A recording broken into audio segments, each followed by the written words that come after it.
अगली बात जो ध्यान रखने वाली बात है वो है कि डिग्गी की जो साइड में हम ये बनाते हैं, पटड़ा बनाते हैं, इसकी ऊंचाई कितनी रखें। मैंने अक्सर जो देखा है, सबसे बड़ी जो गलती करते हैं किसान क्या करते हैं, इस पटड़े को बहुत ज़्यादा ऊंचा कर लेते हैं। तो कागज़ जो है हमेशा ऊंचाई पे, पानी जो है हमेशा ऊंचाई पे ज़्यादा आता है। तो आपने जितना लेवल ऊंचा रख लिया उतनी डिग्गी कम भरेगी और कागज़ आपका एक्स्ट्रा लगेगा। और अगर आपने 1 फुट भी डिग्गी जरूर से ज़्यादा ऊंची रख ली तो वो 1 फुट का पानी भी कम भरेगा और आपसे कम 15-20 हज़ार रुपये का कागज़ भी ज़्यादा लग जाएगा। तो आप डिग्गी का जो पटड़ा है उसको कम से कम रखें, क्योंकि अपने यहाँ पे इतनी बारिश नहीं होती कि डिग्गी का पानी, जो बाहर का पानी डिग्गी के अंदर आ सके। उसके अलावा क्या होता है कि सरकार का ये नियम है कि आपको डिग्गी के चारों तरफ 2 फीट की दीवार भी निकालनी पड़ेगी। ये कैमरामैन ये दीवार दिखाएं, ये जो दीवार है ये 2 फुट निकालनी पड़ती है। तो अगर बाहर से पानी आने का खतरा है तो इस दीवार ये पानी को रोक लेगी, तो पानी अंदर नहीं आएगा। तो ये तीसरा पॉइंट हो गया, ठीक है, कि जो है इसकी ऊंचाई कम से कम रखें ताकि आपकी जो कागज़ है उसकी कीमत जो है वेस्टेज नहीं जाए। उसके बाद में मैं कहूँगा अपनी बात आती है नक्शे की। उससे पहले क्या है कि डिग्गी हम सोचते हैं कि कहाँ बनाएं। जो एक डिग्गा होता है, हमने आधे डिग्गे में उसमें डिग्गी बनानी होती है, तो हम सिरे पे बनाएं डिग्गी या इधर की साइड बनाएं। तो मैं कहूँगा कि आप दूसरे जो सिरा है, लास्ट वाला भाग है, उसमें ही डिग्गी बनाएं, क्योंकि आपको ज़मीन जुताई में अगर आपने उधर साइड में डिग्गी बना ली तो आपको ज़मीन जुताई में परेशानी होगी, दूसरी तरफ ट्रैक्टर लेके जाना मुश्किल होगा। तो जहाँ से पानी आपका शुरू होता है वहीं से उसका नक्का बनाएं। तो नक्का बनाते हुए काफ़ी सारी जो सावधानियाँ हैं, मुख्य सावधानियाँ हैं, वो इस नक्के में ही रखनी होती है। हमने काफ़ी सारी इसमें गलतियाँ की, उसकी वजह से हमें काफ़ी परेशान होना पड़ा। तो ये जो नक्का आप देख रहे हो, इसको आप जितना ऊंचा बना लोगे डिग्गी उतनी खाली रहेगी, यानी कि ऊपर तक आपकी डिग्गी नहीं भरेगी। और पानी जो मैंने आपको पहले ही बताया ऊपर सबसे ज़्यादा होता है, क्योंकि ऊपर से डिग्गी चौड़ी होती है। तो इस नाके को आपके पानी के हिसाब से, आपके जो मोगे का पानी है उसके हिसाब से इसको गहरा कम बनाएं, चौड़ा ज़्यादा बनाएं। गहरा कम से कम बनाएं ताकि आपकी डिग्गी जो है ऊपर तक भर सके। जब डिग्गी ऊपर तक भरेगी तो आपके कागज़ सूखने की समस्या कम होगी और पानी भी ज़्यादा आएगा। अब हमने क्या गलती की, हमने थोड़ा सा पैसों का लालच कर लिया और हमने जो ये खाड़ा बनाया है पक्का, इसको थोड़ा आगे तक नहीं बनाया, यहाँ तक बना लिया और पीछे से भी थोड़ा कम बनाया। तो अब हुआ क्या कि यहाँ से पानी आके और इधर साइड से आके पानी जो है इस नक्के से नीचे से होता हुआ डिग्गी के अंदर चला गया और ये जो सारा नक्का था डिग्गी के अंदर गिर गया और हमारा काफ़ी नुकसान हो गया। तो पानी वापस ज़रूर आता है। फिर हमने इसको क्या कर दिया, थोड़ा लंबा कर दिया। लंबा करने का फ़ायदा ये हुआ कि दूर से पानी आना, वापस आके डिग्गी में जाना बहुत मुश्किल होता है। तो इसको आप थोड़ा लंबा बनाएं दोनों तरफ से, ताकि पानी जो है नक्के से नीचे से होकर डिग्गी में नहीं जाए। और इसको मैंने आपको पहले बता दिया, इसको चौड़ा बनाएं ताकि डिग्गी ऊपर तक भर सके। उसके बाद में आता है कि हम डिग्गी में ये जो हमने यहाँ पे लोहे के पिलर दिए हैं, ये पिलर दें या फिर हम सीमेंट के पिलर लगाएं। तो मैं कहूँगा कि आप सीमेंट के पिलर लगाएं। हालांकि हमने तो एंगल लगाई हुई है, ये एंगल का खर्चा काफ़ी पड़ता है और आप सीमेंट के जो पिलर लगाएंगे उसका खर्चा कम पड़ता है। उसके बाद में बात आती है कि जाली कौन सी लगाएं। अगर आपकी खेत के चारों तरफ पहले से तारबंदी की हुई है तो आप कोई सस्ती जाली भी लगा सकते हैं। और अगर आपकी खेत के चारों तरफ नहीं की हुई है तारबंदी तो आप एक अच्छी क्वालिटी की जाली लगाएं ताकि कोई आवारा पशु उसमें नहीं जाए।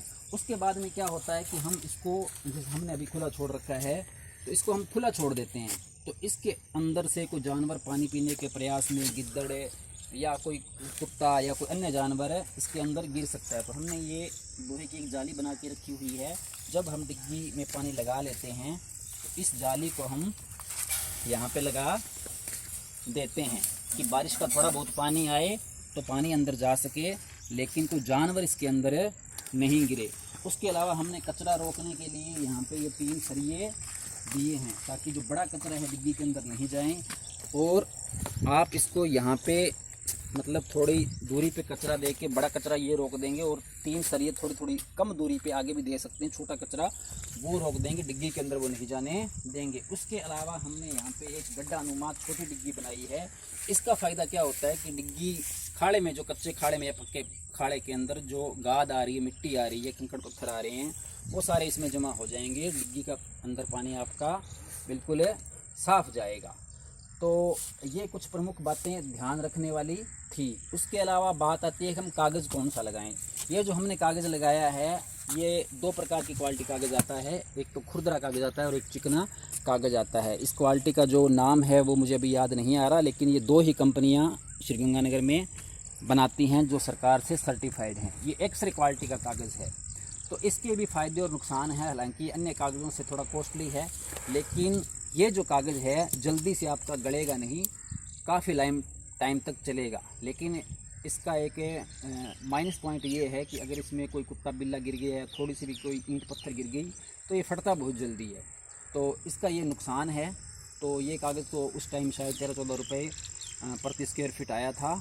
अन्य कागज़ इसकी तुलना में 9-10 रुपये के बीच में थे। तो जायज़ कीमत जो कागज़ की अच्छी क्वालिटी की 500 माइक्रोन की, वो 9.5 रुपये है। तो कई बार ये होता है कि हम सरदार शहर या अन्य जगह से सस्ता कागज़ ले आते हैं, आपको 500 माइक्रोन का बोल के 250 माइक्रोन का कागज़ दे देते हैं या 300 माइक्रोन का दे देते हैं। सस्ते के चक्कर में हम लगा लेते हैं, लेकिन कुछ टाइम बाद ही वो कागज़ फट जाता है या फिर बीच में भी समस्या आ जाती है, तो हमें सर्विस नहीं मिलती। जिससे भी आप कागज़ लगवाने जा रहे हैं, जब आप कागज़ लगवाने जा रहे हैं तब जब वो जो भी आप शर्त रखोगे वो मानने के लिए तैयार होता है। उसके बाद में कागज़ लगवाने के बाद में अगर आप उसको कुछ कहोगे तो वो नहीं मानेगा। तो उससे पहले इन बातों का आप एग्रीमेंट कर लें। भी हमारी डिग्गी में कल को कोई फट जाती है या कुछ और होता जाता है तो आप उसको हमें किन शर्तों पे ये आफ्टर सर्विस देंगे। तो इसमें काफ़ी सारी समस्याएं आ जाती है। पहले तो हमें लगता है कि नहीं आती, लेकिन आ जाती है। उसके बाद में क्या होता है कि आसपास डिग्गी का जो है ठंडा एरिया होता है, उसके अंदर चूहे बिल कर देते हैं। तो चूहे मारने की दवाई जो है आप बिलों में ज़रूर डालें और डिग्गी को साफ़ सुथरा रखें। और जो नाका हमने बनाया था, हमने पहले वीडियो बनाई थी, जो मिस्त्री ने नाका बनाया, आपको फिर से दिखा देता हूँ। जहाँ तक उसने ईंटें लगाई थी उसके आगे उसने क्या लगा दिया, मसाला लगा दिया, ग्रिट का मसाला लगा दिया। पानी का प्रेशर बहुत ज़्यादा होता है, वो मसाला टूट के डिग्गी के अंदर गिरे गया। तो जहाँ जहाँ वो गिरा उसने कागज़ को फाड़ दिया, तो फिर से हमें खर्चा करना पड़ गया। तो जहाँ तक ईंटें हैं आपकी वहीं तक ही मसाला भरवाएं, ठीक है। उसके आगे नहीं भरवाएं क्योंकि उसके गिरने का खतरा रहता है। तो अगर आप ट्यूबवेल से डिग्गी को भरने जा रहे हैं थोड़ा ऊपर भी बना सकते हैं। उसके अलावा नाका बनाते वक्त किस बात का ध्यान रखें, ये जो कागज़ है ये फाड़ के हमने सीधा ही कट लगा इसमें डाला हुआ है। अब अगर हम इसको ऊपर से भरेंगे तो ये पानी फिर से इसके अंदर से जा सकता है। तो इस नाके को, इस कागज़ को इस नाके के अंदर बनाते वक्त दबाएं ताकि जो डिग्गी के अंदर का पानी है वो बाहर की साइड नहीं आ सके। तो ये प्रमुख बातें थी आपको ध्यान रखने वाली। इन बातों का आप ध्यान रखेंगे तो डिग्गी में आपके काफ़ी सारे पैसे बचेंगे और काफ़ी आपको सुविधा रहेगी। भविष्य में आपको परेशान नहीं होना पड़ेगा। तो हमने काफ़ी सारी गलतियां की, उन गलतियों को आप न करें, इसलिए हमने इन चीज़ों का जिक्र किया। कुछ पॉइंट्स छूट गए हों तो हम एक और वीडियो बनाएंगे। अगर सारी बातों का जिक्र किया तो वीडियो काफ़ी लंबा हो जाएगा। तो अगली वीडियो में हम उन बिंदुओं की भी चर्चा करेंगे कि जो सावधानियाँ और रखने वाली है, तो उस पर भी हम बात करेंगे।